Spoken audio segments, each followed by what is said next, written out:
Hey guys, it's Schwell here doing another quick video, and let's keep it short and sweet. A couple of weeks ago I ordered some items from DealExtreme.com. Those items were some Magpul MBUS sites and basically backup sites, Magpul backup sites. And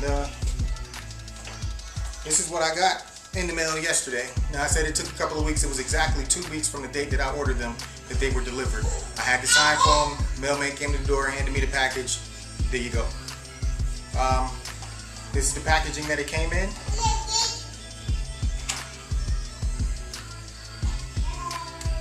And this is what I got what I found when I opened the box. Now, at first glance, they look great.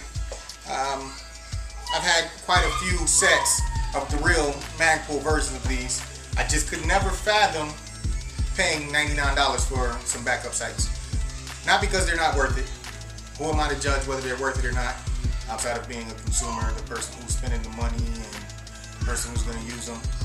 Beyond that, I just couldn't see spending $99 for two hunks of plastic.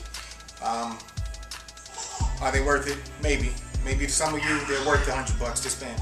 For me, no, because I don't use my sights. I don't use my optics most of the time, nor do I use my iron sights. So when I got these, they were all either a trade or 15, 12, 25 bucks. I mean, some real bargains.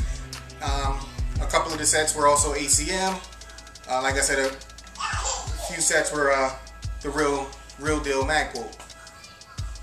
Now these were being offered on DealExtreme.com.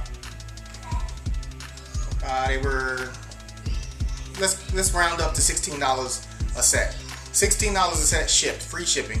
Took 2 weeks to get to Florida from China. 2 weeks. Which isn't too bad. Did it go through customs? Yes, the envelope did have a customs declaration slip and some scribbling on it saying that it did go through customs. So 2 weeks, I'm going to say, is about the average delivery time for these, depending on where you are and how efficient your United States Postal Service is, because that is who delivered it, USPS. Now, like I said, at first glance, these things look great. They pop up as designed. They lock into place really well. And they look great. They have the little Magpul trades on it. Now these are ACM, and I'm sure that they're ACM because there are a lot of mold lines on them.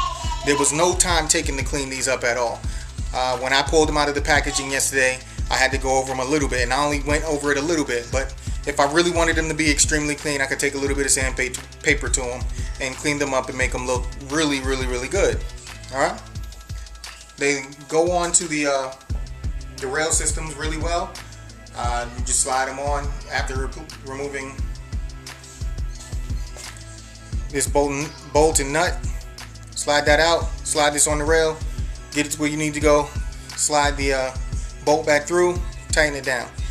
When I add things like this to my guns, I use a little bit of Loctite, blue Loctite, which is removable, not that red stuff, nothing else, just blue Loctite. On this model, the front sight, I put the front sight on first because the gun that I was installing them on was the Robinson Arms XCR, the Echo 1. As you can see here.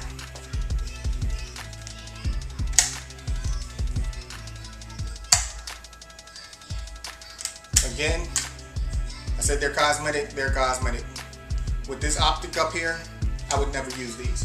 Now, if I happen to take this off, maybe I'll give them a shot. I will try them at a game just to see how accurate I can make them, if I can line them up, and you know, the normal stuff that we like to do. I'll give you a close-up look. Now, on the XCR, there is this front gas block or block here. You cannot slide optics on from the front to the back. So what I had to do was I had to remove everything that I had on here, the root tabs, the ACOG, and I had to slide the front one on from the rear all the way to the front. Now, sliding it on the rear wasn't hard at all, so it just slid all the way to the front. Put the rear one on, everything is in place. It works great, right? These work fine. As you see, these are popping up. They lock in the up position, so you have to pull down the latch to bring it back down, and then it locks into place again, right? But this set that's currently on the gun is working great. No problems. I originally installed this set first. What happened was, while I was installing the front, it came apart. The spring here flew out. The pin, there's a pin here. Let's see if I can get you some better light so you guys can see this pin. Right here, this pin holds the tension spring in place. Well, that pin is loose. You can push that pin in and out at any time. And when it fell out, it literally fell out. I didn't push it out. There was no force applied to it. I turned it to the side and I heard the stuff fall apart. The spring went flying. Took me about 20 minutes to get it back together. Because one, I didn't know what I was doing. Two, it was very hard to work because there's tension applied. You have to apply tension at the right places, get the spring locked into a certain slot, and it was just crazy. Now, I haven't done anything to make them stay in place yet. What I want to do is either fill this gap with some wax, crazy glue, or something, but I want to make sure that whatever I cap it with, so that this pin cannot come out, is something that I can remove later, and something that will allow it to pop up as it's supposed to. Alright, the rear one was fine. The rear one did not give me any problems. Now I inspected the set that's on the gun right now, the one that's currently on the XCR, and it has the same thing. I took a pin, pushed on that one pin a little bit, and yes, it moves freely. So please be advised, for the $16 that you're spending, you may have to put some work in. You may have to pay attention to that pin and keep your eye on it. Is it worth the 16 bucks? They look good, so like I said, I use them purely cosmetically. So for $16, I could have spent my money on something differently. So I bought two just so that I could have one set and a second set to look at. Because usually if you buy two, you'll experience whatever problems are waiting for you between those two sets. And I immediately found one of those problems right out of the box. Alright, now this again was dealextreme.com. On the left hand side of their screen, if you look for laser mounts, highlight laser mounts, and then slide over to the right slightly and you'll see gun mount and accessories, and it's in that. It's along with the optics, and they do have some new optics out there, guys, so go and check those out. They're quite the bargain as well.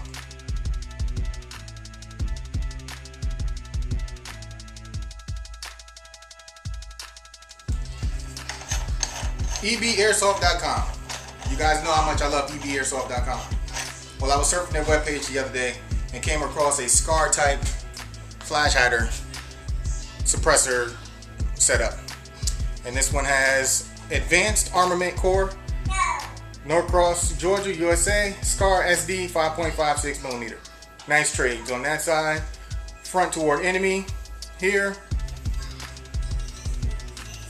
On and off, just to let you know which way to turn it to lock it into place. Now it's listed as a quick detach, and as you saw, I just pulled it off. The front flash hider is a SCAR. This is designed for a SCAR, but I thought, man, this would look good on the XCR, so why not? So the front hat flash hider goes on.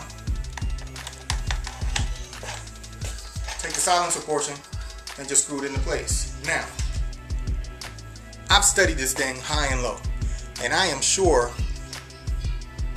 that the silencer is supposed to screw on a lot more. It is supposed to go on to where there's a metal pin in here, and that metal pin is supposed to be locked in place on these rivets on the flash hider itself. So this has a ways to go. I can't get it to go any further. The threading inside seems clean, but the way I look at it, inspect it, and try and feel it, the threading is not exactly the same. It's not as thick as the threading is on the flash hider. So once you get to a certain point, it locks. Now, I don't think I'm going to lose it. I don't think it's going anywhere.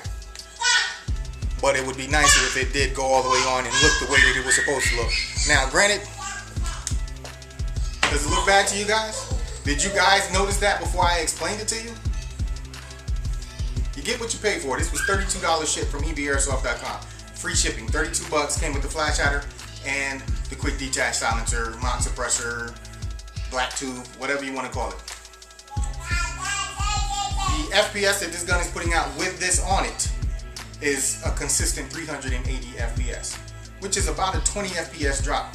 That may not only be because of this though. I haven't tested the gun since I put the hop-up unit together with the parts that I got from Brian Holt at Echo One.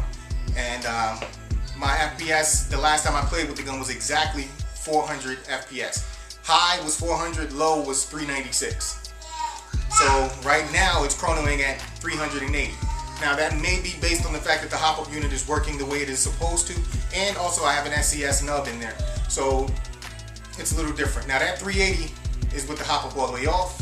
When I turned the hop-up all the way on, it only went down to 376. So 380 is where I'm going to say that this gun is at right now with the complete setup, and this is probably it. Outside of getting that Mad Bull stock adapter where I can use regular M4 stocks, this is how the gun is going to be, guys.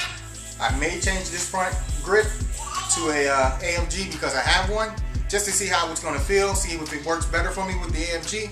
But as it stands right now, this James Magwell adapter, or I don't know what you want to call it, that I got from EB Airsoft has been working great. The gun has been working great. The gun feels great. This is Schwell. I hope you guys are out there having fun, being safe, and also being responsible. And I hit you with the 2 fingers. Later.